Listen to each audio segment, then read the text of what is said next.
Mabuhay! Ngayong alam na natin ang basics, gagamitin na natin ang ating Ageless Care app. Ang unang ituturo ko ay ang pinaka-importanteng buton sa lahat, ang panic button. Ito ang gagamitin nyo kung kayo ay nangangailangan ng mabilis na saklolo mula sa inyong pamilya. Pagbukas ng app, makikita niyo sa gitna ang isang malaking pulang bilog na may nakasulat na panic. Idinisenyo po itong malaki para madalin niyong mapindot kahit sa oras ng kaba o emergency. Tandaan po, hindi sapat ang isang mabilis na pindot lang.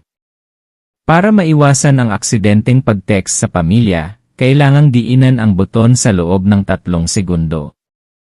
Sabayan niyo po ako, 1, 2 at 3.